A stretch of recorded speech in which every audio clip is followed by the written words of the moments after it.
Blog Talk Radio.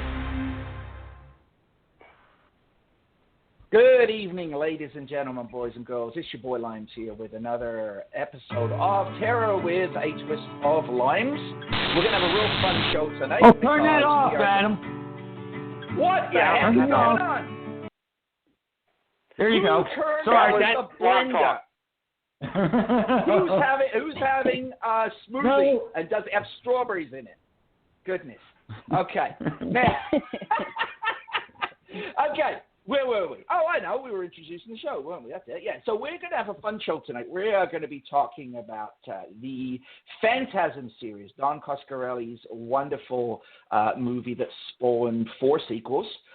But before we get there, let's do our regular bit where we if you don't know everyone by now, you're obviously not listening on a regular basis, which really pisses me off to no end. But I am going to start by introducing.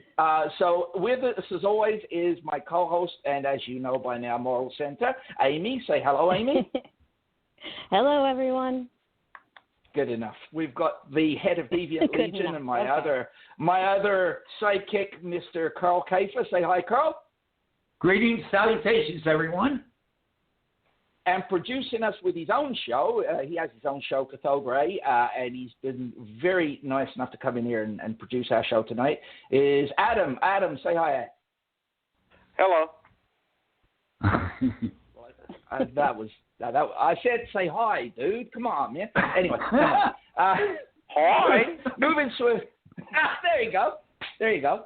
Anyway, so let's talk about Phantasm. I think probably the first thing I would like to say before we even get into this is we've got to acknowledge that there was something in the water in 78, 79, that kind of period there. There was so many crazy classics that came out there. You know, it's to name but a few. You know, we had Halloween, John Carpenter's Halloween. You know, George Romero came back with arguably the best series, the best entry in his Dead series, which was Dawn of the Dead. We had Alien came out, and of course, we had Phantasm. Now, before I ask everybody what their first experience with this movie was, I'm going to tell you that me, I would have been 7 or 8 years old at that time. I remember walking into my local newsagent, as we call them in the UK, magazine store, and seeing issue number 2 of Fangoria. Now, on the cover of that issue, the big image was for the movie Prophecy, which, you know, some of you may enjoy, the Mutant Bear movie. Not really my thing.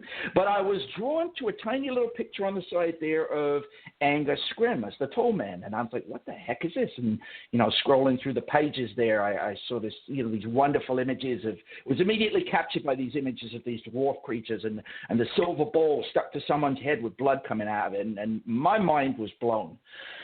Amy, starting with you, what was your introduction to Phantasm? When did it first come onto your radar? Well, I had heard about it growing up, but I actually didn't see it till I was in my 20s, believe it or not. Really? And I just rented it in the video store, so there's no, you know, special story about it other than, you know, I fell in love with the movie. But yeah, I don't know how I missed it all those years. Like I said, it was on my radar in that I heard of it. But it just wasn't one of those things that I saw. I must have not seen it at the video store until I was in my 20s. But, yeah, so that was my first introduction. I didn't even see the others until much later, which, considering how many years were between each sequel, kind of makes sense. Yeah, there was a chunk of time there. It was 10 years between the first one and the second one, though, right? Yeah, so yeah, it really did span. Those sequels span some time.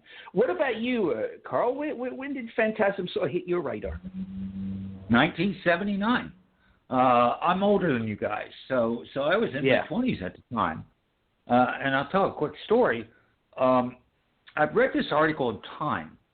Okay, Halloween had just been re-released nationally.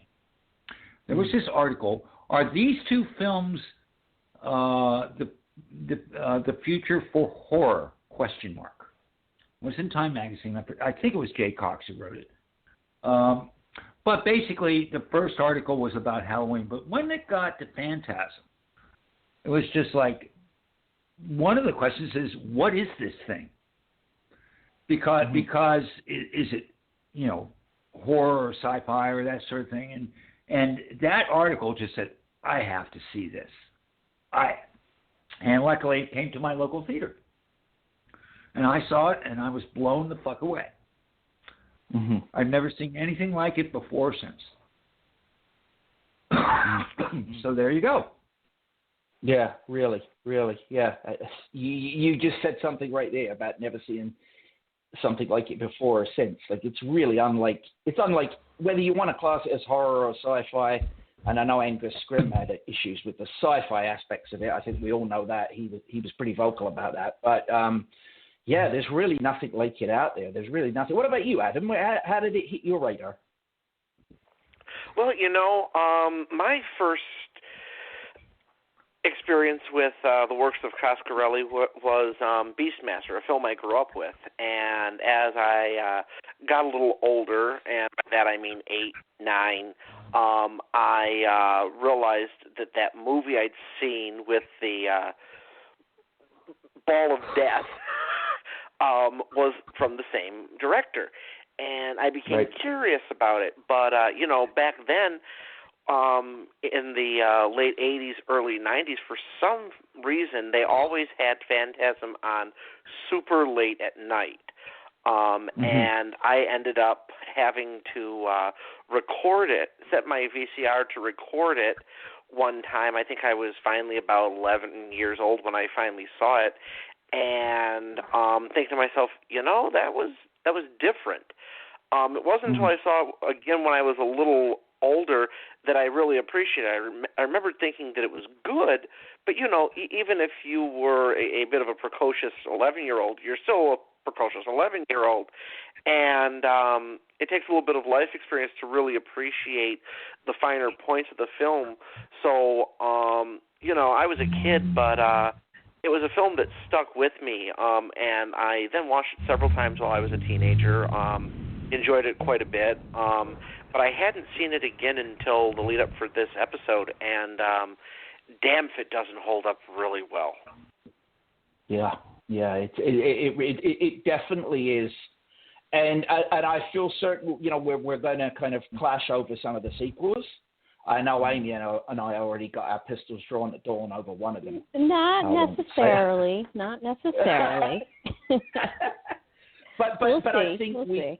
I think, yeah, there's one thing we all agree that I'm pretty certain is that it's just a work of art, right? I mean, and you guys shared your first viewings of it. I'll tell you when I saw it for the first time, because like sort of Amy there, I'm kind of a child of the VHS era. Like I said, I saw it on Fangoria when I was 7 or 8. I didn't actually see the film itself until we had a VHS player, and that was we got that when I was 11. Mum and Dad went out for dinner one Saturday night, and the sister and I did our thing where we went down the video stuff and picked a couple of films, and one of them was Phantasm. Jesus Christ, like it scared the piss out of me, and you know what? we'll talk about the balls, and we'll talk about the tall man and all these things, but the thing that really latched into my head immediately was that fucking insect thing that came out of the dude. It's not funny. Stop it! Don't laugh at my trauma. That freaked me the hell out. No, it's not funny. I'm a man, all right. I am a man. I'm not scared anymore, but I was scared then, all right. I think it was the buzzing noise that it made, and when it got stuck in his hair, and it was like creeping through Mike's hair. Like, jeez, I don't know. Well, it was so unstoppable, that thing. So unrelenting. Yeah, like that. I didn't like the glowy eyes on it and stuff. It just really freaked me out. What is it? Okay, so now we're starting to delve into the movie itself. What is it? What's the attraction for you, Amy? We'll go around the room again. What's the attraction for you about Phantasm, and what are your big points that kind of pull you in about it?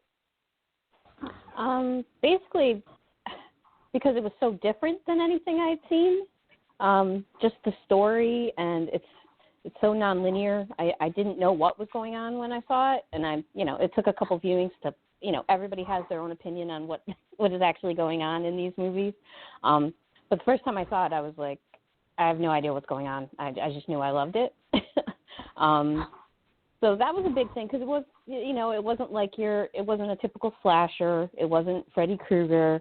I feel like the Tall Man is much scarier than either Freddy Krueger or Michael Myers could ever be, personally. So just it's in the way that it melded sci-fi, horror, and fantasy, and all of these genres into one. I just think it's so original. And surreal. So surreal. Mm-hmm. Like dreamlike. Absolutely. I often say to people, don't watch Phantasm, dream it. Because it's kind of just literally like you just lay back and go with the flow. Just let it go. Yeah. Let's go to Adam. Adam, what's your big fear in Phantasm or your big draw into the movie? What really sucks you in? The fact that it has a relatable concern, the trauma of losing your parents and the grief of losing close family and being alone as a child. That's something I think a lot of us, even if we haven't gone through it, have a fear of or can relate to because we can imagine what it would be like. And even though the film, doesn't reveal exactly what's going on until the end, and only to a certain degree, there's all these underlying concerns.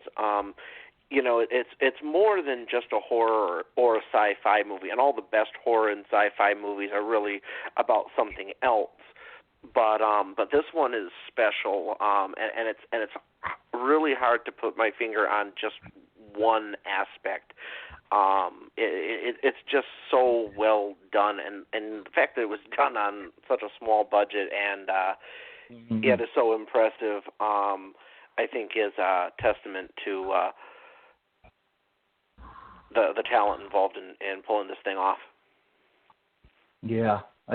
Coscarelli, the actor. Yeah, like and that the lady in lavender that becomes like she is so eerie in that. Like that is that the Tall Man? Oh, yeah. He's like a shapeshifter, right? Yeah. Like Jesus Christ, like she's freaky.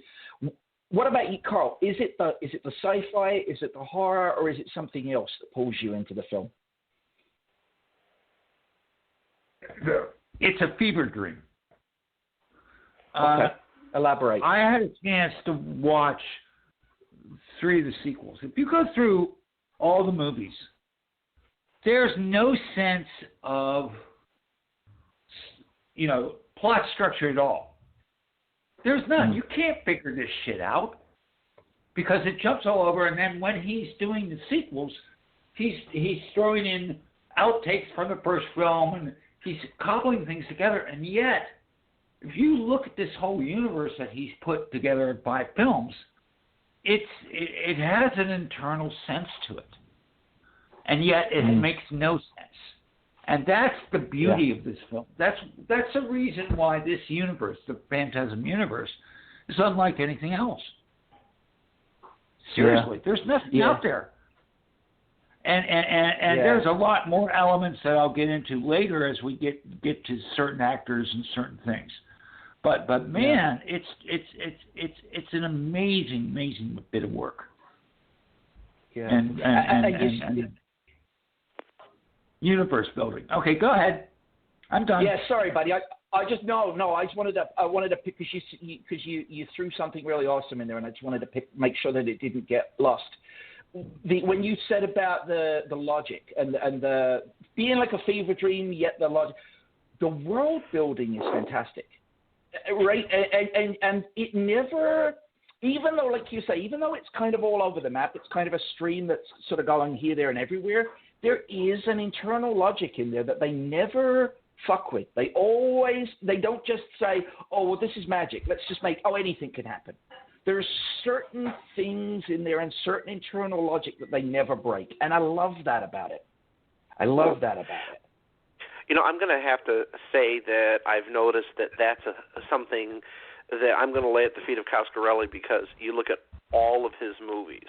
You look at Beastmaster, you look at Baba Hotep, you look at some of his films in and outside of the Phantasm series.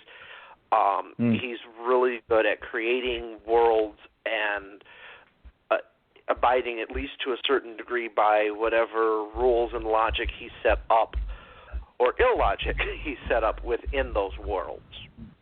Yeah, he does. Yeah. Baba Hotep was definitely another good one. Too bad we never got a sequel to that. But that's a digression just there. Angus Scrimm. Let's talk about Angus Scrimm for a second, because I think we'll all agree he is definitely the glue that holds those films together. I can't visualize. Yeah, Michael Myers is a man in a mask. It's the same with Leatherface. The same with Jason. They're interchangeable. Anyone can play those roles. Only one man is the tall man. There's only one Angus Scrimm. God rest his soul. Thank goodness we got to see him one last time in Ravager. That kind of sort of wrapped things up a little bit. But I remember reading an interview with him where he played the tall man in the original Phantasm, and I guess he said the next script that he got after that was, and this was his words, he said the script was a hulking rapist. And it was all I can remember is it was a film with one of the Charlie's Angels. I think Kate Jackson was in it. And he said he looked at the script and looked at his agent and said, my God, the tall man had such dignity. What is this? And he really was... He was so proprietary over that role. What does Scrimm mean to you, Amy? Wow, that's a big question. I don't know what he means to me other than, I love his performance. I'm really sad I didn't get a chance to meet him before he passed away. I know he was doing the convention circuit, and I never got that chance, which happens with a lot of people. But I mean, like I said, I saw this. I think if I had seen this as a kid, I would probably have a fear of him. But seeing it as an adult for the first time, I loved the tall man character. He's scary, but also, he's, like you said, he's dignified. He carries himself in a supernatural almost way throughout all the films. So, I mean, I think he's great. I've only seen him in other Don Coscarelli movies, so unfortunately that's my experience with Angus Scrimm is only through Coscarelli. So I don't know what he was like in other roles, Yeah. Throwing this out to the room, what does anyone jump? I'm going to throw the ball. You guys just jump for it. How do you describe that? Like, to someone that is a horror aficionado and has never actually come to Phantasm before, because these movies, they're beloved to us and they're beloved to a lot of generations, but there's a lot of kids coming, growing up that some of them don't go back. They're the phone generation. They don't go back and dig out some of these classics. How do you explain to someone that hasn't seen it why they should watch it, and how do you describe what the threat of the tall man is? Anyone, throw the ball.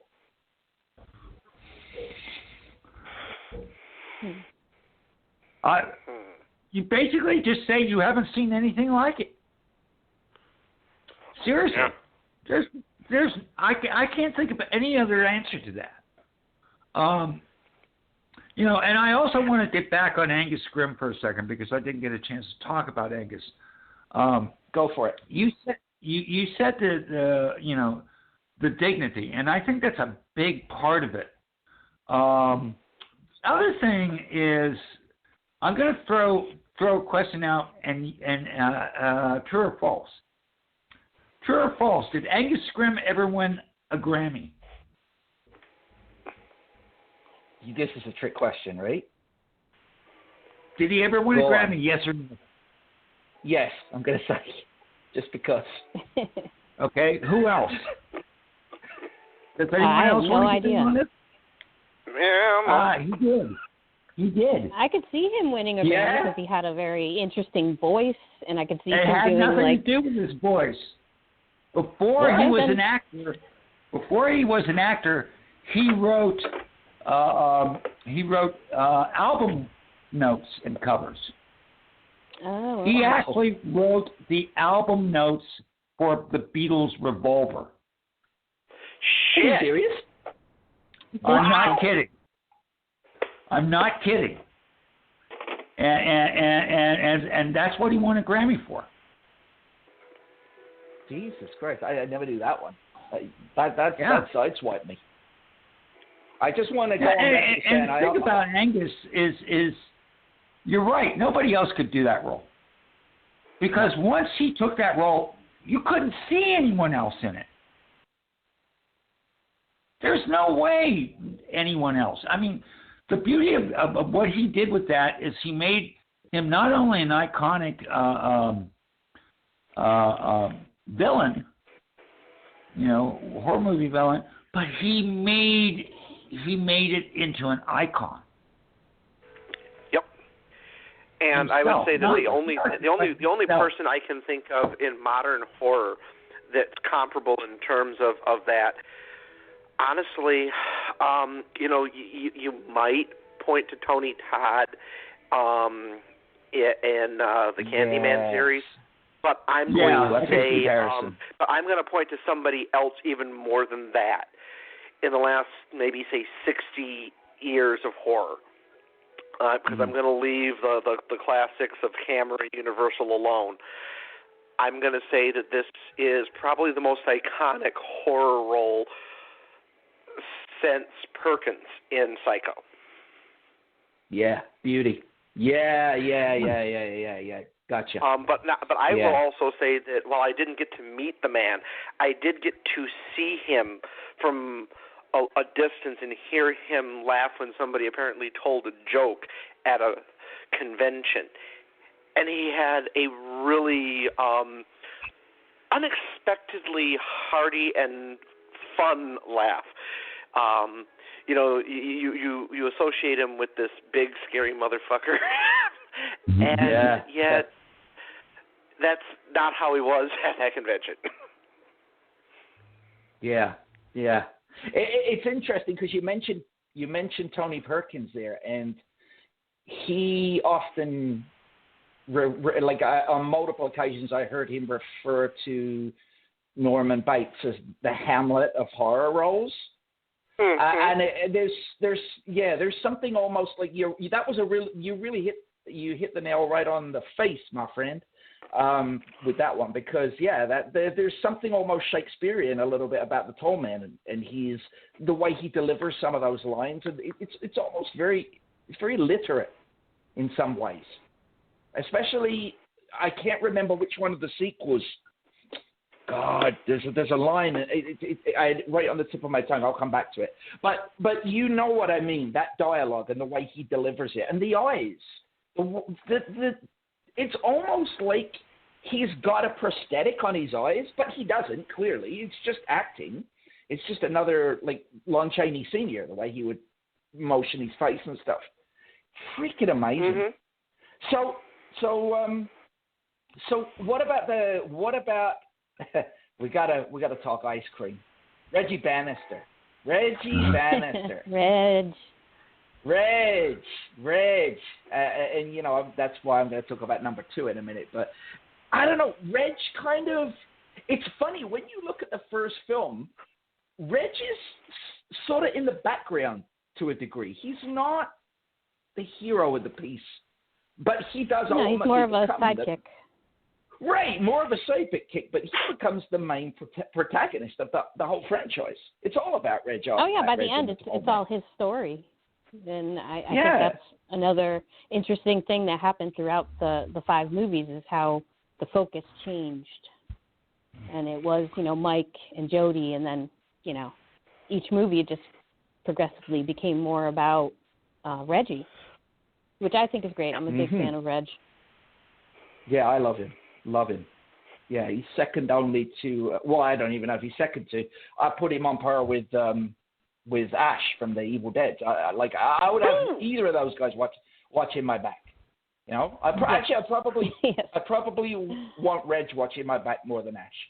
I was going to say Ash might notice a hot as she'd say, this really hot chick, even though you look at her and she's not so good looking. Reggie wants to get laid in all the damn.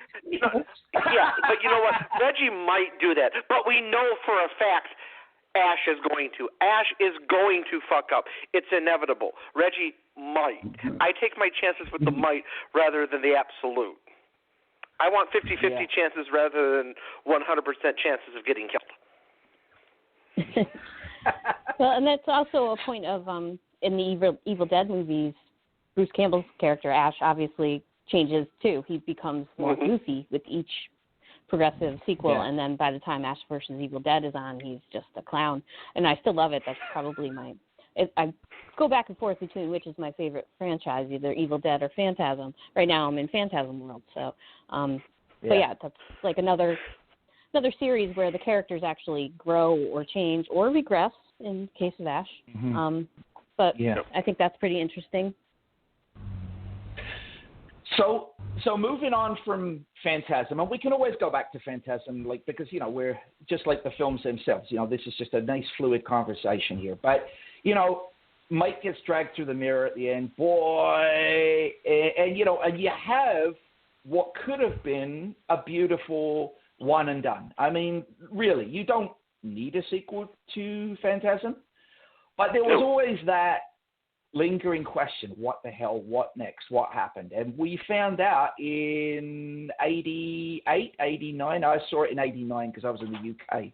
You guys might have seen it in 88. But Amy's favorite movie in the franchise, Phantasm 2. I did not say anything disparaging about Phantasm 2. This is where we're going to have a problem. I actually like it. It's just not my favorite of the sequels. It's a good movie, but it doesn't seem like it's in the same universe.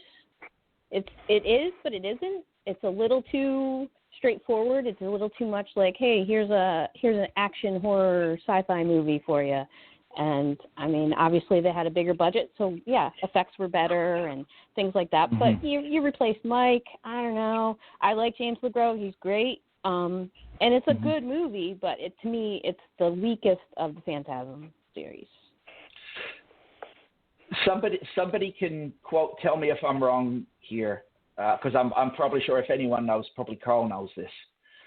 My understanding, and look, I agree with you. There's definitely more linear. There's definitely a move to let's kind of make a more, and I like it because to me it's a road movie. I like it. It's a road movie. Right, I really enjoy that.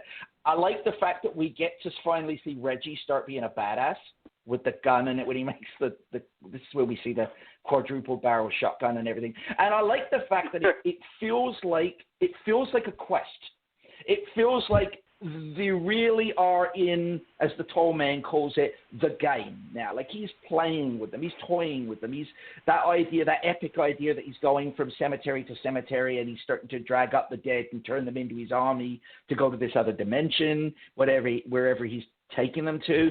But my understanding, and this is what I was going to say, and tell me if I'm wrong, was that LeGros replaced Michael Baldwin because that was Universal's Absolutely, that was Universal's decision, and right. Well, yeah, I was just going to say I happen to agree with Amy. I think this is much more controlled by the suits, and therefore it's just like bigger, better, give you more balls, give you more this, that, and I don't think it fits as well into the universe as some of the others. So yeah, I tend to agree with Amy on this.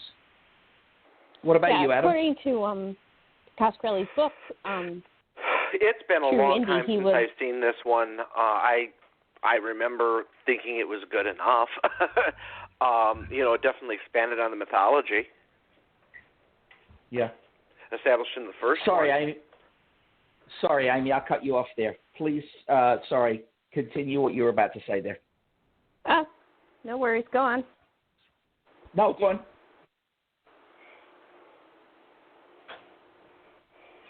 Hello? Oh, wait.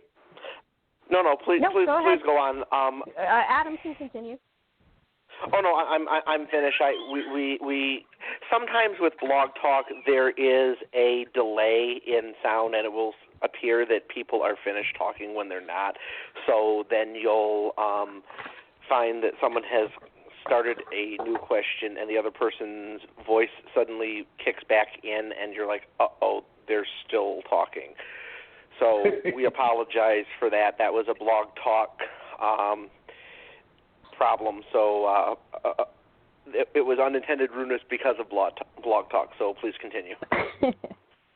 Okay, I think I was just saying in Don Coscarelli's book, True Indie, he was saying that the studio did have control over casting, and they basically told him you could have Reggie or you could have Mike. And, you know, basically they couldn't find anybody that was Reggie enough to be Reggie.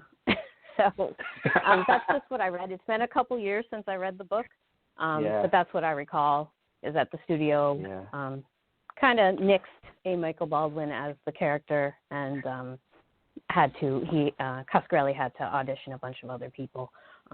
So that's how we ended up with James LeGros, and he was good. Like, you know, but I prefer A. Michael Baldwin because of there's a certain chemistry between the three of them with Reggie and Jodie that I just appreciate more. Agreed. Yeah, I listen. I'm not definitely not trying to add. Although I didn't maybe find it as jarring as you did. I kind of, because so many years had passed, I kind of just was like, okay, yeah, he's grown up, right? He's different. And one thing I will say about LeGros, I don't find him a bad actor. He kind of was definitely serviceable in there. But it definitely started. I think it was Carl said there that the studio started to steer. It definitely started to steer a little bit more with the sci-fi aspects. And I remember reading that jarred with Angus Scrimm a little bit. He wasn't. I know he got really pissed off with the third one, but I remember reading he was because it was real, because it became really sci-fi as we go to the third one. But I guess there's really, you know. Can I ask you guys a question? Do any of you watch Supernatural, the TV show? I know this is a bit out of left field. I do. I'm still 3 years behind on it. No, I haven't seen it, to be honest. Okay. You're missing a good show. So Adam, it's a good show. Definitely the first 5 seasons are awesome, especially. But the reason I bring up Supernatural, when I go back and watch Phantasm 2, I don't know if Brian Kripke ever went on record as saying this, but I really feel like that movie influenced Supernatural. The big black muscle car, you know, the brothers on the road, you know, but it's Reggie and Michael chasing, Reggie and Mike chasing a supernatural threat. I honestly, and the road movie feel of it, I really feel like that was kind of a bit of an influence on Supernatural. Does anyone know if that's ever been said or if that went on record?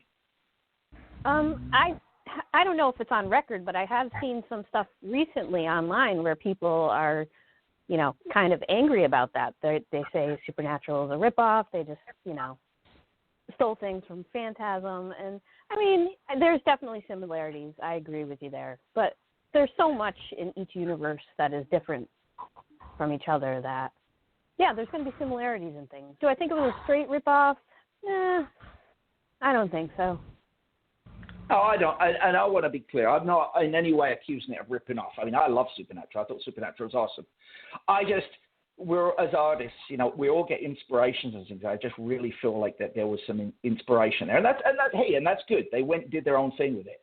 But so anyway, so we came out of that one. It was a big budget movie. I didn't light the box office on fire, I guess, the way Universal hoped it would. And for whatever reason, Universal weren't involved with the third movie. Now, what do you think of the third movie, guys? Anyone can jump for this. No, you know what? Let's start with Carl. Carl, what do you think of the third movie? Well, I just watched it yesterday. It is the weakest of them. Thank you. I don't care for number 3 at all. And people will say that Privateer is the weakest. I'm sorry, that kid bothered the fuck out of me. Oh, the Home Alone like kid. I think it's a really fun entry, especially coming off of 2, which I think they just had a little more fun with it. So 3 is actually my favorite. I don't think it's terrible, but I think it's the weakest of the sequels. It's my least favorite of the sequels. And it's basically, I think that kid was miscast. I didn't like that kid at all. Seriously, I don't know what it was. I wanted to throw a silver ball at that kid. Thank you. You guys are mean. No, hey, listen, I'm a father and I'm a nice man, but yeah, I was rooting for the balls every time that kid was on screen. I got to be honest. I'm with you on that one, really? Carl. I wonder why I don't have that feeling towards him. I thought he was fine. Do you know what he reminds me of Rocky, but if he's going to have some sidekicks, I didn't mind them throwing a kid back in the mix. That's how it started, Amy, did you ever see the 13 Ghosts? Did you ever see the 13 Ghosts of Scooby-Doo, that cartoon series? Did you ever see that one where Vincent Price was in it as well? Okay, so it was just Scooby, Shaggy, Daphne, and this freaking annoying kid called Flim Flam. And that kid in Phantasm 3, all I kept thinking was, fucking Flim Flam. It's Flim Flam. Kill him. That was all I kept thinking when I was watching it. Jesus. But what about you, Adam? Do you like 3? It's okay. That was a ringing endorsement. It's got some cool stuff here and there. It's something that I'm going to have to go back and see again. I remember watching it at a time where I was much more into some other things. As I said, it's been quite a while since I've seen the sequels, but my memory of this one is much weaker than my memory of the others. So that's probably why it doesn't really stick out, other than that image of the new tall man appearing all of a sudden, and it's right after the end of the other film, and you're like, oh, well, shit. Yeah. And that's a cool image, but yeah, I'm going to have to sit this part of it out because this one I've got very little memory of. Okay. So I'm gonna jump in here then, and I'm gonna say, yeah, definitely. Listen, Amy, I agree with you about the fun aspect of it. This was what pissed me off, apart from the kid. I agreed with Angus Scrimm that I felt like it was a little too sci-fi, because I really started to nail down this whole. And we know he comes from another dimension or a demon dimension and stuff, but it just started to it felt like it was trying to put a hammer and nails to the concept a little bit, and sort of, instead of keeping it nebulous. And I just hit, let me interrupt, it just hit me what bothers me. It's the Highlander 2 of the franchise. It's the Highlander 2 of the franchise. Oh, that's a really mean thing to say, actually. Do you know that? Like, that's really mean. I know. I don't give a fuck. I mean, who was that who just almost choked then? I just heard somebody almost choke. Yeah, kind of. Yeah, you're right. It kind of is in some ways. But the other thing is, I felt like it went, and tell me, listen, if you think I'm wrong, Amy, tell me that. But I feel like it went a little bit too far with the Reg and the Rocky thing. It almost played Reggie's, like, all right, we know Reggie gets horny when he's on the road. He said it in the second movie.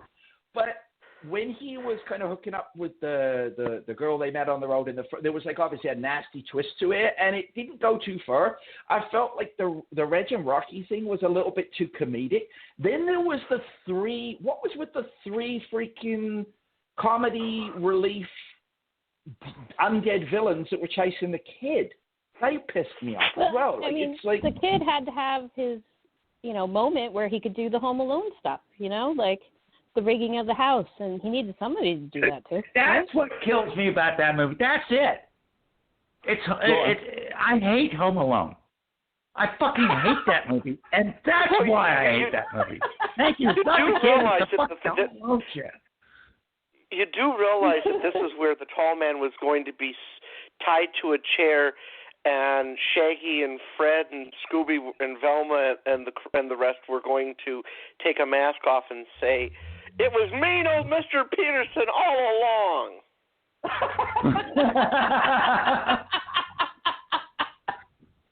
Oh God, yeah, from the haunted fairground. Oh God, Jesus. Never mind. But yeah, I don't know. Look, it is fun, and I'm not. Listen, there's no wrong or right in this. Everybody likes different films for different reasons. I want to go on record. Amy and I have already been in co-host couples counseling for Halloween 2018. But we're okay. We've gone through counseling and we're over it now. We've got our different opinions. But I just felt like it was a little too jokester.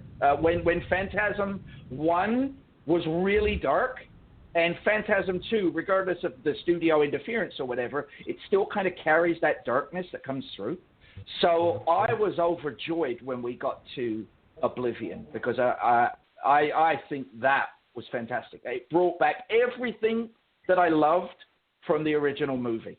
Where do you guys? Let's start with have you seen Oblivion, Adam, or did you say you didn't see it? It's been a long time. I just remember mostly the fact that Reggie's trapped with the tall man, or rather trapped inside the spheres. Okay. So we get this movie that comes out, and when I read about it in Fangoria, they say, Coscarelli's going to start using some unused footage from the original Phantasm. So obviously we know the budget's way down on this one. And I was frightened because I thought, okay, it's going to be like the bottle shows on Star Trek The Next Generation, where Riker gets bit by a plant and then he's on, Beverly Crusher's got him on the table and he has to relive all the best moments from other episodes. Oh, he's going to live. No, he's dying again. Quick, flashback to another episode and put some more stock footage in there. So I was really frightened. But Jesus Christ, I was surprised how fucking good that film is, especially watching it again. Did you rewatch Oblivion, Karl? Oh, absolutely. It is by far the best of the sequels. There's not even doubt. Mm-hmm. I loved it. And I'll tell you a couple reasons. One thing is you actually see Angus Scrimm out of character. Yeah. Where he's actually Jebediah Morningside before, and he has that wonderful scene with A. Michael Baldwin. Mm-hmm. And it's wonderful. So there's that. And remember what I said by taking the snippets of the old films, piecing them together in such a way that it keeps you off balance. You don't know what the hell is going on in that movie. Right. And that's to its benefit, an incredible benefit. By far my favorite of the sequels. Not even close. I think it's a great film. Yeah. What about you, Ivan? Oh yeah, I'm a big fan of it. I like that it goes. As much as I like 3, and I'm obviously alone on that. I do like that they went back to a darker tone. There's a couple things I didn't quite get, and I've seen it a few times. Like, why is Jody bad all of a sudden? Mike doesn't trust Jody anymore. Is it because he's under control of the tall man, or what exactly happened for Mike to all of a sudden not trust his brother anymore? So there's like questions like that kind of like bother me a little bit. But overall, I love it. I think it's I would say it's my favorite of the sequels as well. Yeah. It was interesting that they kind of threw it, or again, it's all open to interpretation, so maybe this is just my interpretation. But I thought it was interesting the way that they started to show that the tall man over these years has really got you could already see in the first movie there was a level of respect towards Mike, because Mike was a smart kid. I mean, you've got to go back to the scene in the room where he's locked in the room and he gets the bloody shotgun cartridge and straps it to the hammer so hit the percussion cartridge and boom, blows the door open so he can get out, blows a hole in the door so he can get out. But I like the fact that you saw that mounting respect, and it almost seemed to hint that he was grooming him for to be like another tall man or one of these other. There's obviously different echelons in his slaves, right? He's got the dwarf creatures, but then we saw in the second movie, and there was those like the bigger guys. So I don't know, am I wrong here or am I off base? But I felt like he was grooming him for something more, for like a predecessor. I don't think there's any question in that. What the hell he was grooming him for, I have no friggin' clue. But yeah, there's no doubt about it. I think that's very clear enough. Right? Yeah. The scene with the funerals, the one that goes to my mind is with the funeral suit, and then Reggie has the hallucination, the hand on his shoulder, just like the tall man, and he turns around and it's Mike. That was a really cool scene. I like that. Yeah. But anyway, that's I digress. But I also wonder. Usually, we're very quick to say that we don't like seeing the origins of creatures. We're always, we don't like when they do remakes and they show the origin of Michael Myers. We don't like seeing the origin of Leatherface. But you obviously mentioned Jebediah Morningside and seeing Angus screaming, so I can see that you enjoyed that. Oh, how did you feel about seeing the origin of the tall man, Amy? Oh yeah, I like that part.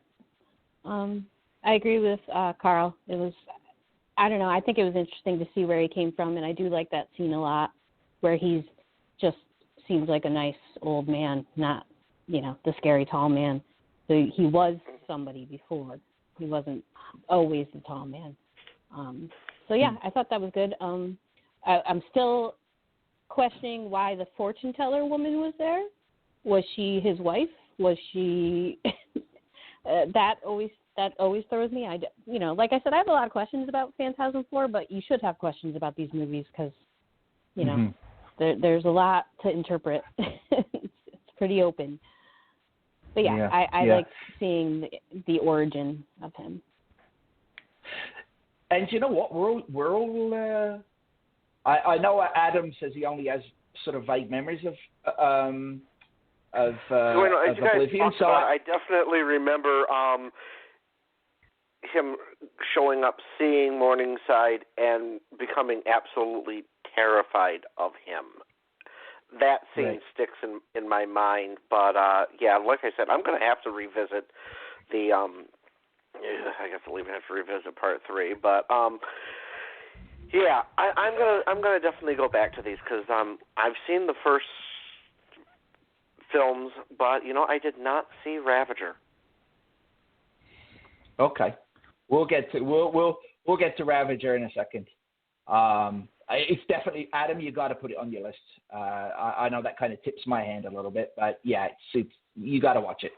But I just wanted to go back and say that we're all in agreement for a change. Carl, Amy, myself here. I like the origin too. I had no problem seeing where, and usually I'm the first to say, keep them shrouded in mystery. I don't want to know. But by Christ, yeah, that was awesome. Seeing him and thinking that this poor man, like, what the fuck happened to him when he went through there? Was he like possessed by something, or like? Did anybody tell me that?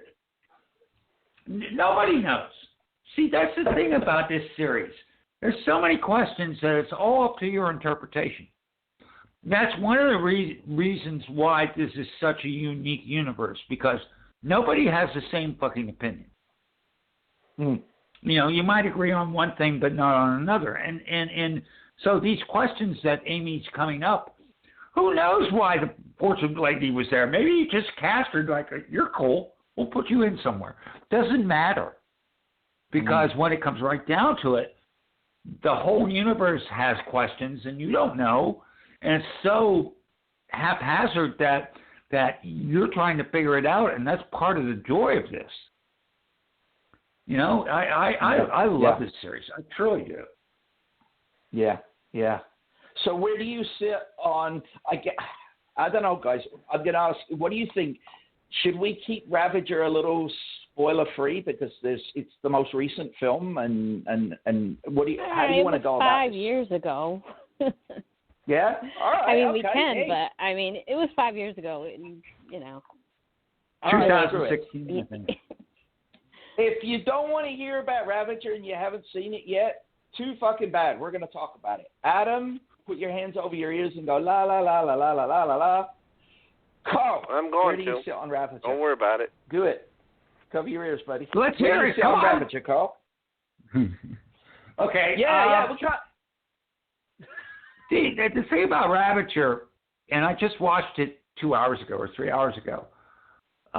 It's the most cobbled together, and it doesn't feel like it's complete. There's a number of reasons for that. The section of Reggie out on the highway with the CUDA was actually a television pilot.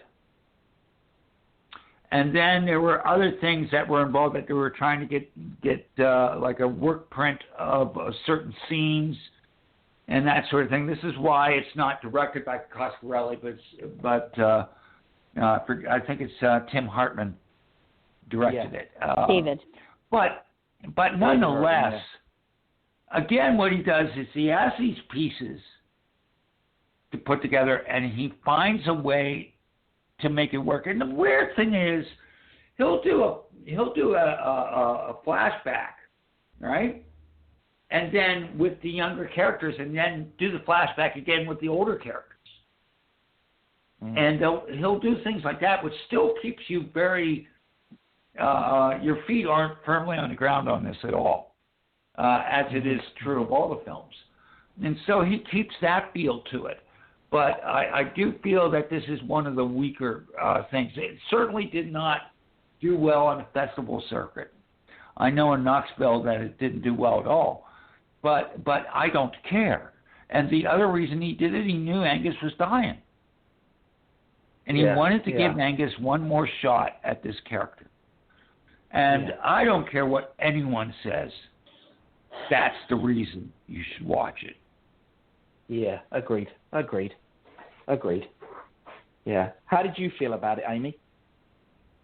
I'd only seen it, well, actually I'd seen it twice before watching it last week again. It hit me harder this time because of hearing last week that Reggie actually does have dementia. So I had a different experience viewing it this time. And it really made me sad, I'm not going to lie. I teared up a bit because I'm a big fan of Reggie Bannister. I think he's great. And we had chosen this before I had heard this news about Reggie. Yeah. So it bummed me out. But, it's not as put together as the other movies, but there's a reason for that. They were filming on weekends. It was supposed to be just a short film. And, a small crew, small cast, and they just decided to keep going. And they filmed it all in secret. Nobody knew they were doing it. And, it gets a lot of shit. People say it looks low budget and CGI is horrible. If you ask me, all CGI is horrible, so I didn't tell much, I couldn't tell how this was any worse than any other CGI I see in movies. So I really like this because I feel like it does solidify that it was Reggie's story all along. And I like which some people may not like, I liked that the traveling through dimensions was more pronounced in this one. They were always going to a new dimension. And I kind of like that. So, for me, this was a good ending. I liked it. But like I said, watching it now that I know about Reggie, it made me sad, I guess is all I'm saying. Yeah. I actually didn't know that. And that really is sad. I actually didn't know that Reggie Bannister had. No, I didn't either. Wow, his wife just announced it last week, so it's new news. But watching this and hearing that news, I was, I felt kind of bad that I had chosen this to talk about this week, but the series is great and deserves more love from everybody. So I don't think you could have chosen a better subject, my friend. And you know what? Honestly, I think that makes it even better because you know what? Like, listen, I agree with you. I like Ravager, right? It's not what it could have been, but as Karl pointed out, Angus was dying, and I would rather have it than not have it. And I don't. And you know what? I agree with you 150% that there's no difference in the CGI there than there is in any other CGI lower budget movies. Right. Wow. I know. I like it. And just to see those, wow, you know what? I only watched it a couple of hours ago, and now seeing the way that it ends, it's actually given me a lump in my throat. Yeah. No, I shed some tears. I'm not going to lie. You can make fun of me, but I love these characters. No. So to see that happen, and I'd kind of forgotten because I hadn't watched it in a year or two. So watching it again, I was like, wow, this is really hitting home right now. And I'm glad I watched it. I think it's a worthwhile ending, regardless of the low budget. I agree. These people love this. They love the story. They love the characters, and they put their heart into it. And to me, I can tell. And I want to throw something else out there too. Okay, so the first movie was 1979. Last movie was 2016. That's almost 30 years, right? Mm-hmm. Yep. How many film trilogies, quadruple Gs, whatever, had the same exact cast for over 30 years, or nearly 30 years? Right. Yeah, right. Yeah. You could see as the movies progressed, you could see the bonding even more and more. And before we go, I have some other things outside of what we talked about that I think also need to be mentioned. But I'll let you and Amy lead us on that. So go ahead. Okay. So, sorry, Karl. You know what? That's not me for six. What you told me, Amy, it's actually not me for six. I got to tell you, I don't want to make this. We've all had experiences with dementia, right? And it's something that hits every family. Does anyone have anything else that they want to talk about now? Because, honestly, I can't really go much further with this now. It's really killed me. Well, I'm really sorry. No. Listen. You know what? Why don't we draw the show to a close and go over? Let Karl do the housekeeping or whatever he wants to say. But, before we do that, I do have a couple other things that I think need to be mentioned about the series. Well, yeah, you do that, Karl. You take over. Okay, so number one is let us not forget the Malcolm Seagrave and Fred Myro's addition to this movie.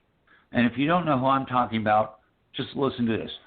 Do do do do do do do do do do do do do do do. The music is absolutely magnificent. Mm-hmm. The theme to that is every bit as good as Halloween. Absolutely. Without a doubt. Another thing I love about the movie is, do you realize there's no blood? There's no blood. No. It's all mustard. Mustard, Jesus.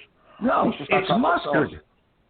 Did you know this? So anyway, I read this somewhere where they decided, since he was from another universe, that it wouldn't be red blood, so they watered down mustard, and they used mustard, and it was cheap. That's one of the wonderful things that that Coscarelli does. He finds ways within the budget to make something unique. And I think, I know that Adam talked about Coscarelli in his other films, and I'm sure we'll do a show specifically on him as a director. But nonetheless, the thing about Coscarelli is I can't think of another director dealing with small budgets who puts out so much great visuals and great ideas and really off-the-wall ideas. Yeah, and you it's and I a talked wonderful about that thing. before the show. Yeah. Yeah, so I wanted to mention that. Now, as far as housekeeping is concerned, we basically are still waiting on 2 shows for ISF. I still haven't gotten anything back from Mike House or the Rondo Award people, and hopefully I'll have that by Wednesday. Wednesday we'll be doing Carl's Cavern, and Adam will be my guest along with Rachel, and we're going to be talking about The Muppet Show. Of course, that is now on Disney Plus, and it's going to be a lot of fun.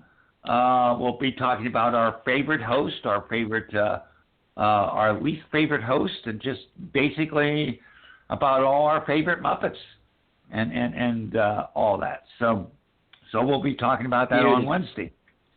So Lon, do you have any idea for your next show in 2 weeks?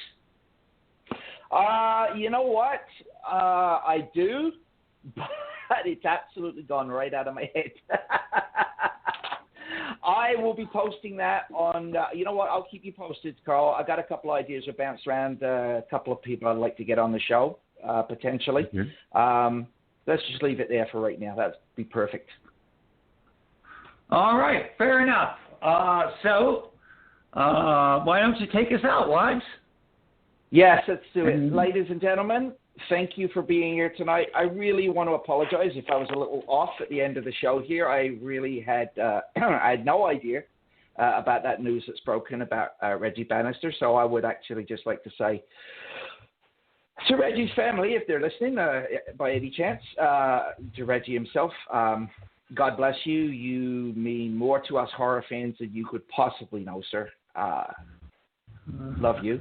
And you want to say good night, people, ladies and gentlemen? Adam, Amy, Carl, say a collective good night. God bless. Good night. Good night. Good night. Good night, everybody. Good night, everybody. Peace out. Bye.